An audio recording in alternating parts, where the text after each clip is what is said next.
તો ના આજુબાજુ રહેતા હોય ના આપણે આ 2 કલાક ઉભું રહેવામાં રાડ્યો પડી ગયા 2 કલાક ઉભું રહેવામાં રાડ પડી ગયા કે મારે કામ છે ને ફલાણું ઢેકણું તો ઓલા યુવાનો આપણા દેશ હાટું મરે રહ્યા 24 કલાક ખડીએ પગે ઉભા રહે આંખમાં ઢણકું નથી લેતા તો આ 2 ખાટું તો 5 દી આપણે અહીં ઉભું રહેવું પડે ઓલા તો જનેતાના દીકરા રણ મેદાનમાં ગોળીઓ સાચવીમાં ખાવા ઉભા ભાઈડા સાપ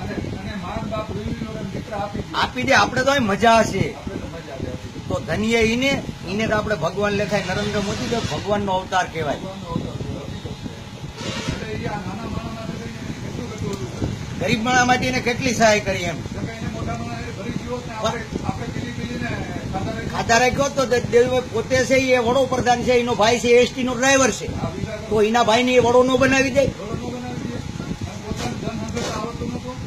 પોતાને નતું હંગરતા આવડતું પણ નહીં ભારત દેશ હાટું આ લડે રહ્યો અને મોદી જે કામ કરે ને એ સત્ય ઘટના છે એમ